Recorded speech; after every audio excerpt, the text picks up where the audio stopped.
The following content has been generated with artificial intelligence under minimal human supervision. The data presented may contain errors or inaccuracies.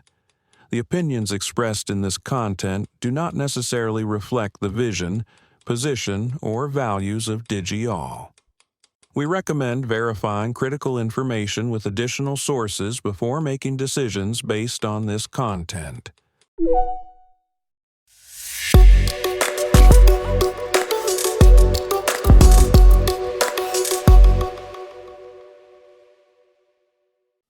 Welcome to DigiAll Tech News. Today is Sunday, May 31st, 2026.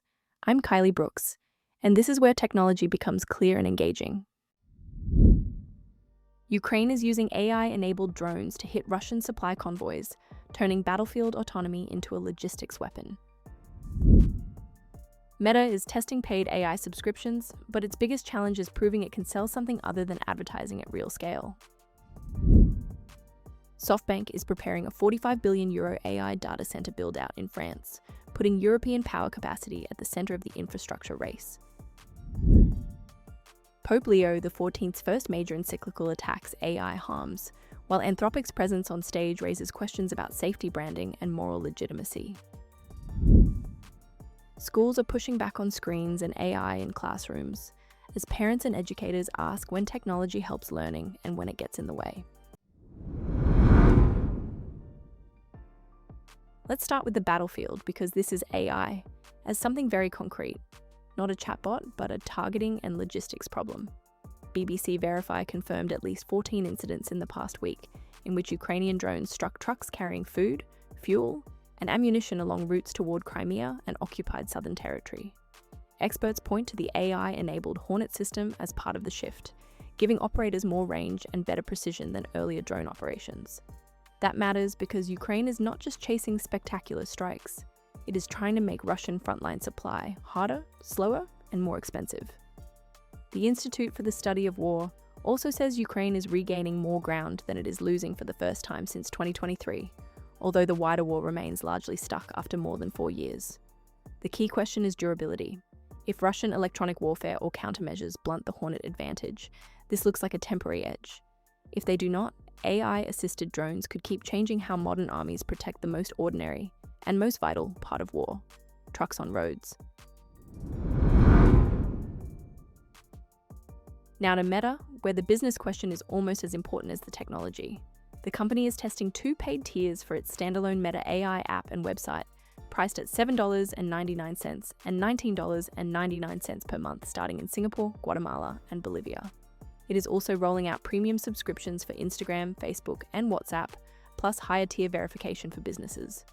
On paper, this is Meta trying to turn AI into a direct product. But the history is heavy.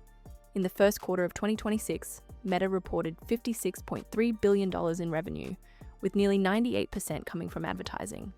Portal was discontinued, Libra was shut down, workplaces being closed, and Reality Labs has lost more than $80 billion since late 2020. Analysts at Wolf Research think AI subscriptions could reach $3 billion in revenue by 2027 and $16 billion by 2030, which sounds large until you compare it with Meta's ad machine.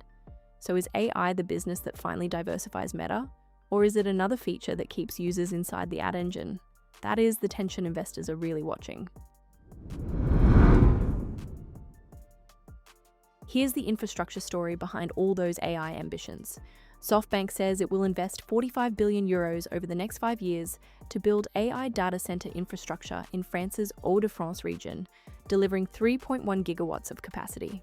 3 initial sites, including one in Dunkirk, are expected to come online by 2031, and additional French sites could lift the total planned commitment to €75 billion.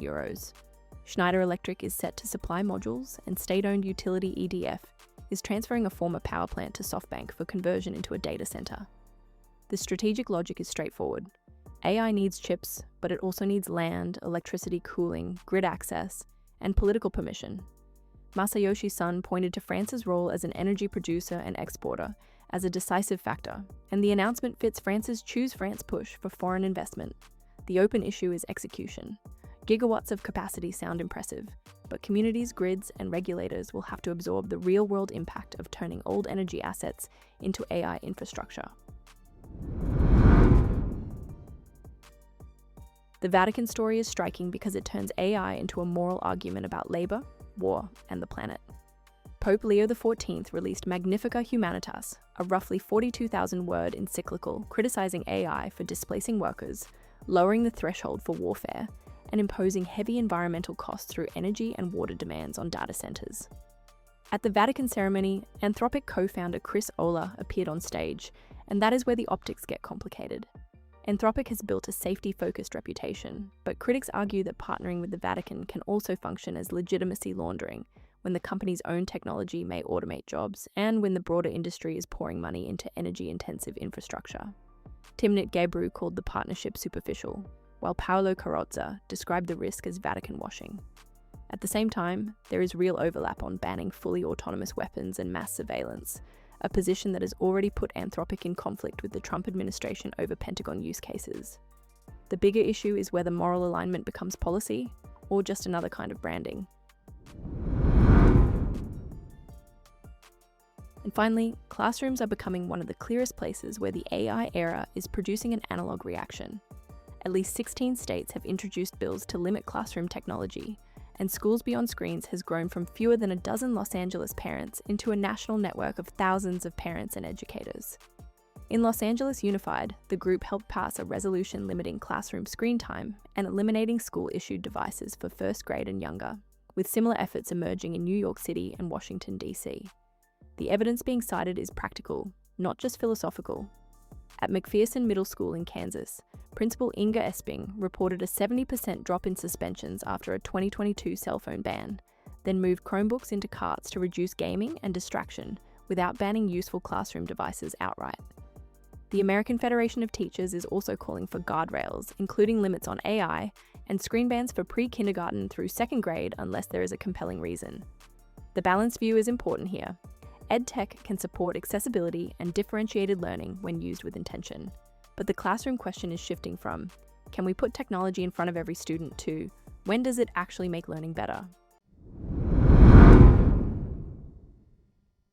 Today's through line is infrastructure and restraint, AI on the battlefield, AI as a business model, AI data centers as national development, AI as a moral challenge, and AI forcing schools to rediscover pencils, binders, and teacher judgment.